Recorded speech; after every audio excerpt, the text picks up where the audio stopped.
جی احمد بھائی، آج ہمیں کچھ الصیام کے بارے میں بتائیں۔ الصیام کے بارے میں اچھا، سیام کے اوپر بات کرنے سے پہلے یہ بات آپ کے اوپر واضح کر دیں کہ سیام کے اوپر بڑی تفصیل کے ساتھ ویڈیوز موجود ہیں۔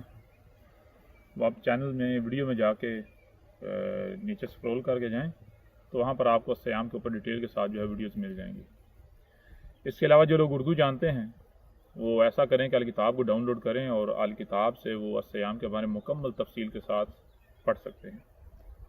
لیکن اس سب کے باوجود ہم ایسا کرتے ہیں کہ ایک مختصراً جو ہے وہ الصیام کے اوپر پیغام ریکارڈ کروا دیتے ہیں۔ دیکھیں، کسی بھی شے کو اگر آپ نے سمجھنا ہے تو ایک فارمولہ ہے، اگر آپ اس کو اپنے ذہن میں بٹھا لیں تو اس کو سمجھنے میں آپ کو کبھی بھی کوئی پریشانی یا مشکل پیش نہیں آئے گی۔ مثال کے طور پر اگر آپ جو ہے وہ چھری لے کر آتے ہیں تو چھری کسے کہا جائے گا؟ چھری کا مطلب ہے کہ ایسی شے جو کاٹتی ہے۔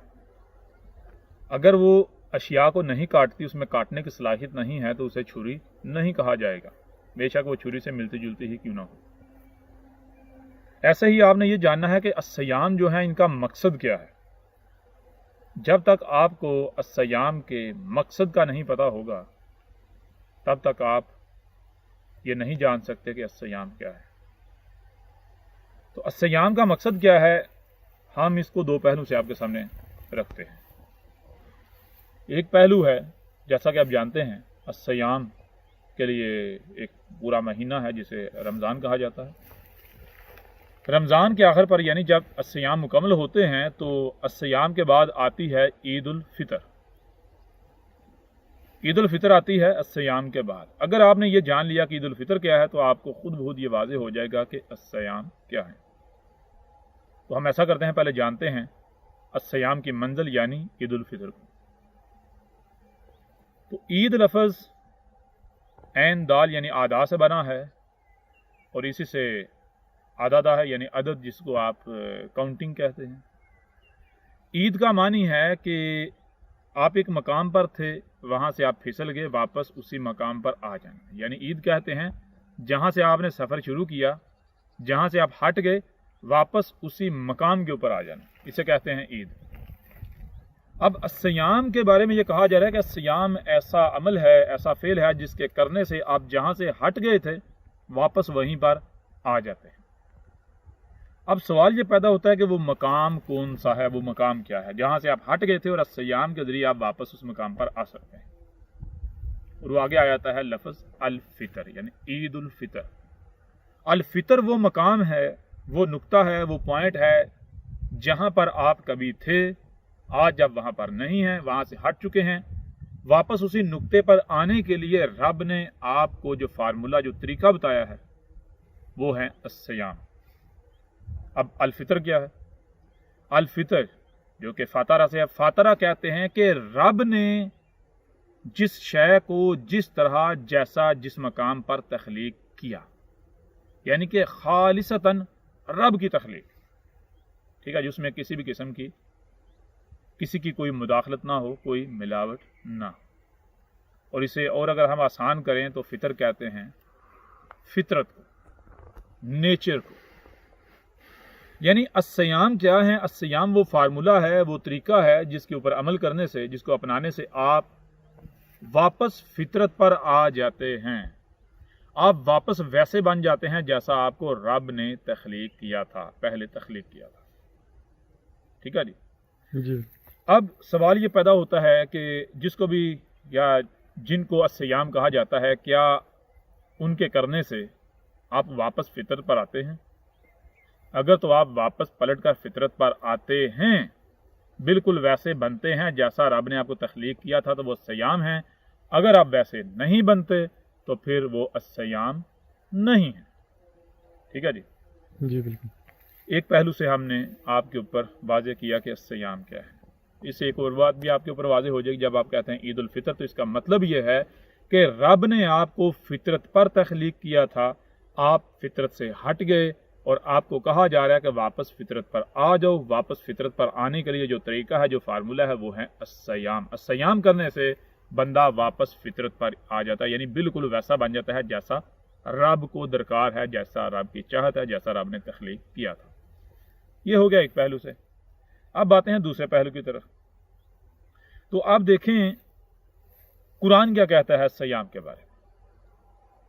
قرآن الصیام کے بارے میں کہتا ہے کہ کتب علیکم الصیام کما کتب علی الذین من قبلکم لعلکم تتقون۔ اس آیت میں دو باتیں بتائی گئیں۔ پہلی بات تو یہ ہے کہ جب الصیام جو ہے وہ کتب ہے تمہارے اوپر، تو تم نے کیا کرنا ہے؟ الصیام کرنے ہیں۔ اور کس طرح تمہارے اوپر صیام کتب ہے؟ بالکل اس طرح جیسے تم سے پہلے والے پر کتب تھے۔ اور الصیام کا مقصد کیا بتایا اس آیت میں؟ الصیام کا مقصد یہ بتایا کہ الصیام کے اوپر ہم نے تقوی رکھ دیا ہے۔ جب تم الصیام کرو گے تو تمہیں تقوی حاصل ہو جائے گا، تم متقی بن جاؤ گے۔ یعنی الصیام کے بغیر آپ کو تقوی حاصل نہیں ہو سکتا، آپ متقی نہیں بن سکتے۔ اب سوال یہ پیدا ہوتا ہے کہ تقوی کیا ہے؟ تقوی کو سے ہے۔ کو کسے کہتے ہیں؟ اس کو آپ چھوٹی سی ایک مثال سے سمجھ لیں۔ مثال کے طور پر ایک مشین ہے، اور اس مشین کا ایک پرزہ مشین سے باہر پڑا ہوا ہے۔ وہ باہر اس وجہ سے پڑا ہوا ہے کہ کیونکہ مشین اس پرزے کو قبول نہیں کر رہی۔ اب میں آپ سے سوال کرتا ہوں کہ مشین پرزے کو قبول کیوں نہیں کرے گی؟ تو اس کا جواب بالکل واضح ہے کہ اگر پرزہ بالکل ویسا ہو جیسا مشین میں درکار ہے تو مشین اسے کیوں نہیں قبول کرے گی؟ مشین تو اسے فوری قبول کرے گی۔ اگر مشین پرزے کو قبول نہیں کر رہی تو اس کا مطلب بالکل واضح ہے کہ پرزہ بالکل ویسا نہیں ہے جیسا مشین میں درکار ہے۔ اب تقوی کہتے ہیں پرزے کی تراش خراش کر کے اس میں جو تبدیلی درکار ہے وہ تبدیلی کر کے اس کو ویسا بنا دینا جیسا مشین میں درکار ہے۔ جب ویسا بن جائے گا تو پھر کیا ہوگا؟ مشین اس پرزے کو قبول کر لے گی۔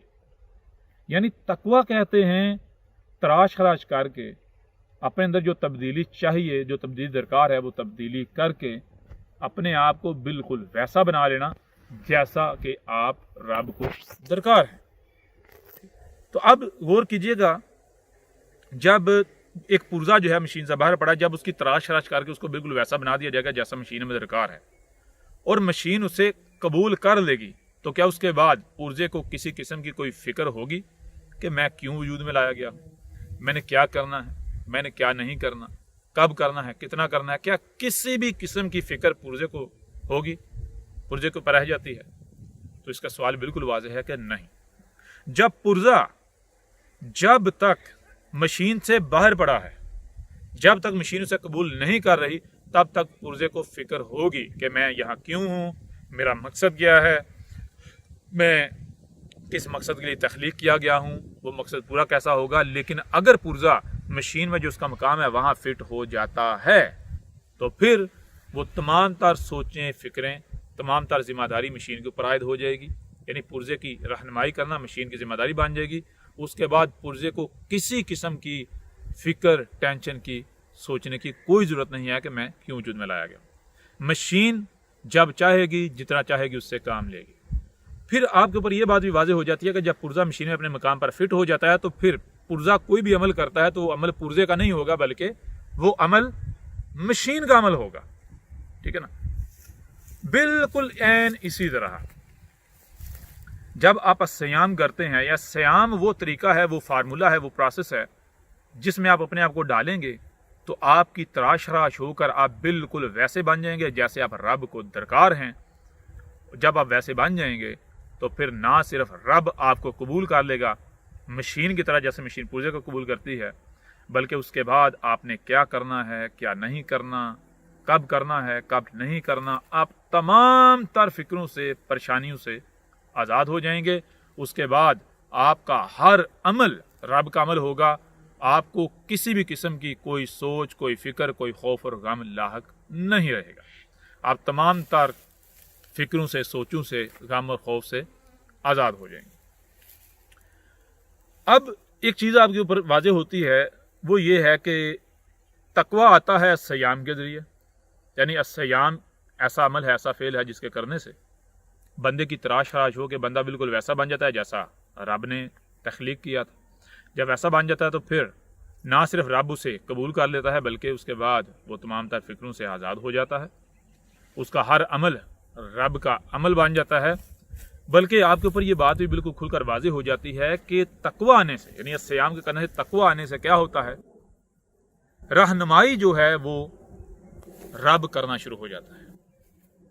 बिल्कुल इस तरह की रहनुमाई जैसे कि अंधे का हाथ पकड़कर उसके साथ चला जाता है। जैसे मशीन, जब पुर्जा मशीन में फिट हो जाता है तो पुर्जे की रहनुमाई करती है, पुर्जे को चलाती है। बिल्कुल ऐसे ही जब आप सियाम करके मुत्तकी बन जाते हैं तो रब आपकी रहनुमाई करता है। ठीक है जी।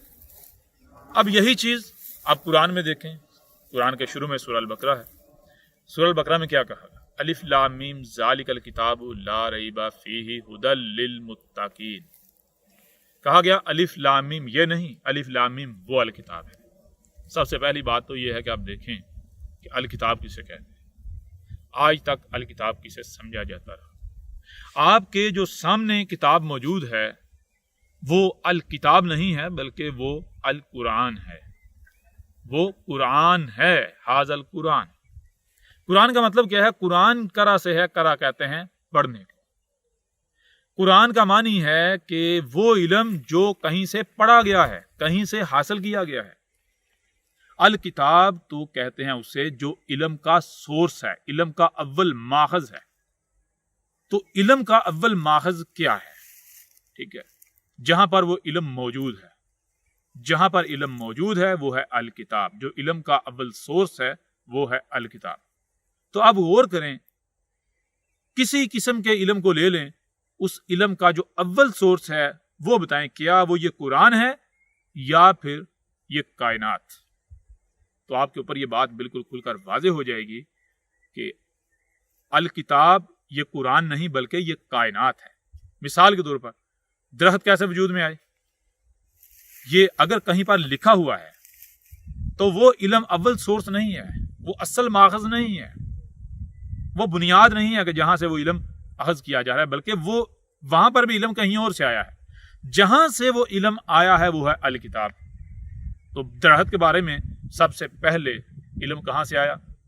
दरख्त का अव्वल सोर्स, दरख्त के बारे में इल्म का अव्वल सोर्स क्या है, बुनियाद क्या है, बुनियादी माखज क्या है? तो आपको पर बिल्कुल ये बात वाज़ेह हो जाएगी कि दरख्त के बारे में जो दरख्त के इल्म का अव्वल सोर्स है, बुनियादी सोर्स है, बुनियादी माखज है, अव्वल माखज है, वो है यही आसमान और ज़मीन, ये कायनात। फिर इसी के अलावा आप कुरान में उठा के देखें, कुरान में कहा गया कि अलिफ लाम मीम को क्या कहा गया, ये भी आपको ऊपर वाज़ेह हो जाएगा। और अल किताब के बारे में क्या कहा गया कि आसमान और ज़मीन में जो कुछ भी है ये अल किताब की आयात हैं। ये पहाड़, ये समंदर, ये चरिंद परिंद, ये मखलूकात, ये क्या हैं? ये दरख्त, ये अल किताब की आयात हैं। जब ये सब अल किताब की आए हैं तो अल किताब क्या हुई? अल किताब तो बिल्कुल खुलकर वाज़ेह होता है, ये कायनात। फिर जब आप आगे सूरह अल इमरान में जाएं तो वहां क्या है? वहां है अलिफ लाम मीम अल्लाहु ला इलाहा, यानी अलिफ लाम मीम क्या है? अलिफ लाम मीम अल्लाह है। अलिफ लाम मीम क्या है? अलिफ लाम मीम अल्लाह है। सूरह अल बकरा में क्या कहा जा रहा है? अलिफ लाम मीम ज़ालिकल किताब। आपके सामने दो किताबें हैं, एक कुरान है, दूसरी ये अल किताब है, कायनात। यानी आपके सामने इल्म के दो सोर्स हैं, एक जो कि औरात के ऊपर लिखा हुआ है। क्या वो इल्म का बुनियादी सोर्स है? नहीं, वो इल्म कहीं और से आया। कहां से आया? जो इल्म का दूसरा सोर्स है वो क्या है? ये कायनात। यूं आपके सामने दो किताबें हैं, एक किताब कुरान और दूसरी किताब ये कायनात। तो सूरह अल बकरा में कहा जा रहा है अलिफ लाम मीम ज़ालिकल किताब। ज़ालिका अरबी में नजदीक के लिए नहीं, दूर के लिए इस्तेमाल होता है। नजदीक के लिए हाजा इस्तेमाल होता है। तो अलिफ लाम मीम क्या है? अलिफ लाम मीम ज़ालिकल किताब, ये नहीं वो अल किताब। वो कौन सी? ये कायनात। आपके सामने दो किताबें हैं, दोनों में से एक करीब है, एक दूर है। जो करीब की निस्बत दूर है वो अल किताब है। तो वो क्या है? वो यही कायनात। और इसी कायनात को अल्लाह कहा गया अल इलाह, यही आपका रब है। किसी भी हवाले से, किसी भी जो है वो पहले से गौर करें। अब कहा कि अल किताब में, आसमानों जमीन में ये जो रब है, रब किन की रहनुमाई करता है? ऐसा जैसे कि अंधे का हाथ पकड़ कर रहनुमाई की जाती है। अल किताब में आसमानों जमीन में किन के लिए इस तरह रहनुमाई है जैसे मशीन में जब पुर्जा फिट हो जाता है उसके बाद मशीन पुर्जे की रहनुमाई करती है। बताया लिल मुत्तकीन, जो अल मुत्तकीन है, जिन्होंने तकवा हासिल कर लिया है। तो तकवा क्या है? यहां से भी आपके ऊपर बिल्कुल खुलकर वाज़ेह हो जाता है। तकवा कैसे हासिल होता है, वो बताया। तकवा हमने अस्सयाम पर रख दिया है। अस्सयाम क्या है, अब आपको समझने में बिल्कुल आसान हो जाएगा। अब अस्सयाम से आता है तकवा। जब तकवा आ जाएगा तो रब आपकी रहनुमाई करेगा। रब आपकी रहनुमाई कब करेगा? इसके लिए जब आप आसमानों ज़मीन में गौर करेंगे तो आपके ऊपर यह बात बिल्कुल खुलकर वाज़ेह हो जाएगी कि जब आप आसमानों ज़मीन में जो आपका मकाम है उस मकाम पर फिट हो जाएंगे। आसमानों ज़मीन, ये कायनात क्या है? ये कायनात बिल्कुल एक मशीन की मानंद है, आपके वजूद की मानंद है। आपके वजूद में अगर कोई भी जिस्म का जो बॉडी का पार्ट है, अगर उसको निकाल के अलग रख दिया जाएगा तो उसको नहीं पता वो किस मकसद के लिए लाया गया, वो उस मकसद को पूरा ही नहीं कर सकता। मिसाल के तौर पर अगर दिल है, अगर दिल जो है जो बॉडी के साथ कंपैटिबल है, उसको बॉडी के अंदर फिट कर दिया जाएगा तो फंक्शन करना शुरू हो जाएगा। उसने कब कितना फंक्शन करना है, अब वो इस जिम्मेदारी से, इस एहसास से, इस फिक्र से आज़ाद हो जाएगा। बॉडी उसको चलाएगी। बिल्कुल ऐसा ही जब आप अपनी तराश तराश करके बिल्कुल वैसा बना लेते हैं जैसा रब ने आपको अव्वल तख्लीक किया था। कैसा? रब क्या है? नेचर। जब आप अपने आप को नेचर बना लेंगे तो नेचर, ये कायनात आपको ना सिर्फ कबूल कर लेगी बल्कि उसके बाद आपकी क्या जिम्मेदारी है, आपने क्या करना है क्या नहीं करना, आप इन तमाम फिक्रों से आज़ाद हो जाएंगे। यहाँ एक छोटी सी मिसाल आपके सामने रखते हैं। आज से 14 सदियाँ कबल मोहम्मद ने कहा था कि जब एक बंदा अस्सयाम करता है और अस्सयाम करने से उसमें तकवा आता है तो मुत्तकी जो है वो क्या है? वो अल्लाह का वली होता है। मुत्तकी अल्लाह का वली बन जाता है। और मुत्तकी की पहचान और मुत्तकी का मामला क्या होता है? जो अल्लाह का वली होता है, वलीउल्लाह, उसकी पहचान, उसका मामला क्या होता है? वो खुद अल्लाह रब बन जाता है। ये हाथ जो मुत्तकी होता है उसके हाथ रब के, अल्लाह के हाथ बन जाते हैं। अल्लाह इन हाथों से काम करता है। ये आंखें जो मुत्तकी की आंखें हैं, ये आंखें अल्लाह की आंखें बन जाती हैं। अल्लाह इन आंखों से देखता है। ये कान जो मुत्तकी होता है, मुत्तकी के कान अल्लाह के कान बन जाते हैं। अल्लाह इन कानों से सुनता है। जो मुत्तकी होता है, अल्लाह का वली, उसका एक एक अमल अल्लाह का अमल होता है, रब का अमल होता है। और ऐसे शख्स के साथ अगर कोई दुश्मनी करता है तो वो रब के साथ दुश्मनी करता है। रब जब अपने बंदे के खिलाफ किसी को देखता है, जब कोई भी शख्स मुत्तकी के साथ दुश्मनी करता है तो रब अल्लाह उसके खिलाफ ऐलाने जंग कर देता है। ठीक है, ये आज से 14 सदियां कबल मोहम्मद ने कहा था और इसमें कोई शक नहीं है। मिसाल के तौर पर एक मशीन चल रही है, उस मशीन से आप एक पुर्जा निकाल के बाहर रखते हैं। बाहर पड़े हुए पुर्जे को अगर कोई ठोकर मारता है, कोई तोड़ता है, क्या पुर्जा अपने आप को बचा पाएगा? मशीन उसे कुछ कहेगी? नहीं। लेकिन अगर वही पुर्जा मशीन में जो उसका मकाम वहां फिट हो जाता है और मशीन चल रही है तो किसी की जरूरत नहीं चलती मशीन में से पुर्जा निकाल ले, मशीन उसको काट के रख देगी। जब वो हाथ डालेगा पुर्जा निकालने के लिए, कोई गरारी निकालने के लिए, तो जब मशीन चल रही है वो हाथ डालेगा तो मशीन उसका हाथ कुचल के रख देगी। बिल्कुल इसी तरह जब आप कायनात के साथ कंपैटिबल हो जाते हैं, कायनात में जो आपका मकाम है इसके साथ जुड़ जाते हैं, इसमें फिक्स हो जाते हैं, तो उसके बाद अगर पूरी की पूरी दुनिया आपके खिलाफ हो जाती है तो वो आपको नहीं मिटा सकती। ठीक है, आपका एक एक अमल इस कायनात का यानी रब का अमल बन जाता है। अब सवाल ये पैदा होता है कि अस्सयाम है क्या? यानी अस्सयाम जिनके करने से बंदा रब बन जाता है, रब का वजूद बन जाता है, यह अस्सयाम है क्या? अब आए इसके ऊपर। अस्सयाम की अहमियत और हैसियत आपकी ऊपर वाज़ेह हो गई कि किस कदर अहम अमल है, फेल है, प्रोसेस है। अब हम आपके ऊपर वाज़ेह करते हैं कि अस्सयाम है क्या। देखिए, अस्सयाम सोम की जमा है।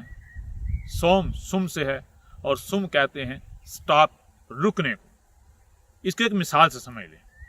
आप एक गाड़ी में बैठे हुए हैं और तेज रफ्तारी से जा रहे हैं। गाड़ी में बैठे हुए हैं और तेज रफ्तारी से जा रहे हैं। आप रोड के जो साइडों पर साइन बोर्ड लगे हुए हैं स्पीड लिमिट्स के, और जो इंस्ट्रक्शंस है आप उनको फॉलो नहीं कर रहे, बल्कि उनको नज़रअंदाज करते हुए आप कानून को तोड़ते हुए जा रहे हैं। तो अब सवाल ये पैदा होता है कि क्या आपको ये हक हासिल है कि आप कानून को तोड़ें? नहीं, आपने कानून को फॉलो करना है। कैसे करना है? जब आप इस सूरत में जा रहे होते तो आपको कहा जाए stop stop, brake brake brake brake brake, brake लगाओ, ब्रेक लगाओ, फुल ब्रेक लगाओ। जब आप फुल ब्रेक लगाएं तो फिर आपको कहा जाएगा कि देखो रोड के ऊपर ये जो साइंस है इनको फॉलो करते हुए तुमने आगे बढ़ना है। आपको एक एक साइन बोर्ड के बारे में बताया जाएगा। कुछ देर तक जब आप ऐसे सफर करेंगे आप उन बोर्ड्स को गौर से देखते जाएंगे, तो जब तमाम तरह के बोर्ड एक बार आपकी नज़र से गुजर जाएंगे तो उसके बाद आपको सारे का सारा जो कानून है वो ज़हन नशीन हो जाएगा और आप फिर उसके मुताबिक आगे, यानी आगे आपको वो ट्रेनिंग करने की ज़रूरत पेश नहीं आएगी। आप उस रोड के ऊपर उस कानून को फॉलो करते हुए अपनी मंजिल तक पहुंचेंगे। किस तरह पहुंचेंगे? जब आप कवानीन को फॉलो करते हुए पहुंचेंगे तो आपका एक्सीडेंट नहीं होगा, आपको किसी किस्म का कोई नुकसान नहीं होगा। रोड की जो लिमिट्स रखी हुई होती है उन्होंने, वो गाड़ियों के इंजन के साथ, गाड़ियों के साथ कंपैटिबल होती है। अगर आप उससे ज़्यादा रफ्तार में जाएंगे तो आपकी गाड़ी में भी खराबी पैदा होगी, रास्ते में कहीं भी रुक जाएंगे, कोई एक्सीडेंट हो जाएगा, कुछ भी हो सकता है। लेकिन अगर आप उन इंस्ट्रक्शन को फॉलो करेंगे तो आप बआसानी हिफाजत के साथ मंजिल पर पहुंच जाएंगे। बिल्कुल ऐन इसी तरह आपको ये जो जिस्म दिया गया है, आप इसका इस्तेमाल कैसे कर रहे हैं? आप इसका इस तरह इस्तेमाल कर रहे हैं कि आप रब की नाफरमानी कर रहे हैं। ये जिस्म आपके पास रब की अमानत है। तो सोम, अस्सयाम सोम की जमा है और सोम सुम से है। सुम का मतलब है कि रोको अपने आप को, स्टॉप। यानी जो तुम खा रहे हो अपने आप को खाने से रोक लो, जो पी रहे हो पीने से रोक लो, जो भी अमल कर रहे हो उस अमल से रोक लो, जो देख रहे हो देखने से रोक लो, जो सुन रहे हो सुनने से रोक लो। यानी जो कुछ भी तुम कर रहे हो, हरकत व सकनात कर रहे हो, खा रहे हो, पी रहे हो, चल रहे हो, देख रहे हो, सुन रहे हो, सब से स्टॉप। जब आप स्टॉप करेंगे उसके बाद क्या करना है? 1 से लेकर 27 दिन के दरमियान, 21 से लेकर 27 दिन के अंदर अंदर, यानी जब आप ये सफर स्टार्ट करेंगे, अभी जो बताया जा रहा है 21 से लेकर, यानी 21 को 22 दिन, 23, 24, 25, 26 या 27 दिन तक क्या होगा? आप वैसे बन जाओगे जैसे रब चाहता है, आप में तकवा आ जाएगा। यानी आपने करना क्या है? सबसे पहले आपने अपने आप को रोकना है, जो कुछ भी कर रहे हैं उन सब से। उसके बाद आपने क्या करना है? उस वक्त तक रोकना है जब तक कि अब बगैर रोके गुजारा नहीं है। यानी अपने आप को खाने से रोकना है। कब तक? जब तक कि अब बगैर खाए गुजारा नहीं है, अब भूख बर्दाश्त नहीं हो रही। तो क्या खाना है? सबसे पहली बात, आपका खालिक क्या है? नेचर। वही खाना है जो नेचर आपको फराहम कर रही है। मैन मेड रिज़्क नहीं खाना, नेचुरल रिज़्क, नेचर का रिज़्क खाना है। कितना खाना है? उतना खाना है जितनी जरूरत है। इसी तरह अपने आप को पीने से रोकना है, उस वक्त रोकना है जब बगैर पिए गुजारा नहीं। और फिर पीना है तो क्या पीना है? जो नेचर फराहम कर रही है वो पानी पीना है, ठीक है। और कितना पीना है? उतना पीना है जितनी जरूरत है, ना कि पेट फुलाना है। इस तरह देखना है तो क्या देखना है? सबसे पहले अपने आप को देखने से रोके रखना है। वो देखना, उतना देखना है जिसके बगैर गुजारा नहीं है। क्या देखना है? कोशिश करना है कि वही देखा जाए जिसके देखने की रब ने नेचर नहीं चाहती है, जो नेचर है। इस तरह सुनने के बारे में आपने अपने आप को सुनने से रोकना है। जितनी भी फजूल या तरह तरह की जितनी भी आवाज़ें हैं, इनको सुनने से अपने आप को रोकना है। उस वक्त तक रोके रखना है कि जब तक बगैर सुने गुजारा नहीं। क्या सुनना है? जो आवाज़ हक है, जो नेचर की आवाज़ है। कितनी सुननी है? उतनी जितनी ज़रूरत है। जब आप इस तरह करेंगे, अपने आप को इस प्रोसेस में डालेंगे, तो 1 दिन से लेकर 21 दिन के दरमियान, यानी 21 दिन तक, या 22 दिन, 23 दिन, 24, 25, 26 या 27, यानी 21 से 27 दिन के अंदर अंदर आपको जो आप ट्रेनिंग कर रहे हैं, आप बिल्कुल वैसे बन जाएंगे। आपके जिस्म को इतना फ्लेक्सिबल बनाया गया है कि अगर आप कोई भी काम मुसलसल कुछ दिन तक करते हैं तो वो काम, वो शय आपके जिस्म की आदत हो जाती है, आपका जिस्म बन ही वैसा जाता है। जब आप अपने आप को 21 से 27 दिन तक, 1 महीना इस प्रोसेस में रखेंगे تو اس کے بعد آپ بالکل ویسے بن جائیں گے. کیا بن جائیں گے؟ آپ کا جسم ہر لمحے نیا بن رہا ہے اور پرانا مٹ رہا ہے. جب نیچر سے جو کچھ آ رہا ہے، جو رزق کیا ہے؟ آپ کا کھانا پینا، سننا دیکھنا، چلنا چھونا، یہ رزق ہے آپ کا. آپ رزق کہتے ہیں نیڈز، ضروریات کو. تو جب آپ وہی ضروریات کو اپنا وجود بنائیں گے جو نیچر سے آ رہی ہیں، تو پھر کیا ہوگا؟ آپ نیچر بن جائیں گے. یہ جو آپ کے اندر خامیاں ہیں، خرابیاں ہیں، انسانی اثرات ہیں، رب کے شریک اثرات ہیں، یہ تمام کے تمام اثرات ختم ہو جائیں گے. تو کیا ہوگا؟ اب آپ کو سمجھ آئے گی. اس پروسیس سے عید الفطر آ جائے گی. جیسا آپ کو پہلے رب نے تخلیق کیا تھا، اب واپس ویسے بن جائیں گے. عید الفطر، آپ جہاں سے پھسلے تھے آپ واپس وہیں آ جائیں گے. آپ میں کیا آ جائے گا؟ تقویٰ، یعنی آپ کی تراش خراش ہو کر بالکل ویسے بن جائیں گے جیسے رب کی چاہت ہے، جیسا آپ کو رب نے اول تخلیق کیا تھا. تو جب آپ ویسے بن جائیں گے تو اس کے بعد کیا ہوگا؟ یہ کائنات، یہ جو رب ہے آپ کا، یہ آپ کو جیسے آپ کے باڈی کے پارٹس ہیں، باڈی کے اپنے پارٹس کی طرح، اپنے پارٹ کی طرح، اپنے وجود کی طرح آپ کو قبول کرے گا، اپنا وجود بنائے گا. اور اس کے بعد آپ تمام تر فکروں سے، پریشانیوں سے آزاد ہو جائیں گے. آپ رب بن جائیں گے. آپ کا ایک ایک عمل رب کا عمل ہوگا. آپ کے ساتھ دشمنی رب کے ساتھ دشمنی ہوگی. پھر اگر ایک طرف پوری کی پوری دنیا ہو جائے، وہ آپ کو مٹانا چاہے، وہ کامیاب نہیں ہو سکے گی. کیوں؟ کیونکہ وہ دشمنی ظاہر میں 5-6 فٹ کے بشر کے ساتھ نہیں ہوگی، بلکہ وہ دشمنی رب کے ساتھ ہوگی. آپ رب کا وجود ہوں گے. ذرا غور کریں، آپ کا جو وجود ہے، آپ کے وجود کا کوئی بھی حصہ ہے، ہاتھ ہے، آپ کیا ان ہاتھوں کو تکلیف پہنچنے دیں گے؟ کسی کو کاٹنے دیں گے؟ نہیں. کیوں؟ کیونکہ اگر کوئی ان کو تکلیف پہنچاتا ہے، وہ تکلیف ان ہاتھوں کی تکلیف نہیں، بلکہ وہ تکلیف آپ کی تکلیف ہے. بالکل ایسے ہی جب آپ رب کا وجود بن جاتے ہیں صیام کرنے سے، تقویٰ آنے سے، تو پھر آپ رب کا وجود ہیں. آپ کے ساتھ دشمنی، رب کے ساتھ دشمنی. آپ کی تکلیف، رب کی تکلیف. آپ کا ایک ایک عمل، رب کا عمل. یہ ہے الصیام. یہ ہے الصیام کا مقصد. یہ الصیام سے حاصل ہوتا ہے. اب یہ آپ کے اوپر ڈیپینڈ کرتا ہے کہ آپ الصیام کرنا چاہتے ہیں یا نہیں کرنا چاہتے. تو امید ہے اس مختصر ویڈیو میں، مختصر پیغام ہے، اس میں الصیام کیا ہے، ان کی حقیقت، ان کا مقصد، سب کچھ آپ کے اوپر کھل کر واضح ہو گیا ہوگا. اس کے علاوہ اگر کوئی بھی سوال ہو آپ ہمیں ارسال کر سکتے ہیں، اور اس پر بھی ہم کوشش کریں گے کہ اس طرح کی شارٹ ویڈیوز جو ہیں وہ ہم اپلوڈ کرتے رہیں. جی. احمد عیسیٰ کون ہے؟ کیا آپ احمد عیسیٰ کو جانتے ہیں؟ احمد عیسیٰ وہ ہے جس نے ان باتوں پر سے پردہ اٹھایا ہے جس پر آج ہر کوئی اختلاف کر رہا ہے. حق اور باطل کی پہچان اب انتہائی آسان. آج ہی الکتاب کو ڈاؤن لوڈ کریں. مزید ویڈیوز کے لیے احمد عیسیٰ کے یوٹیوب چینل کو وزٹ کریں اور چینل کو سبسکرائب کرنا مت بھولیے گا.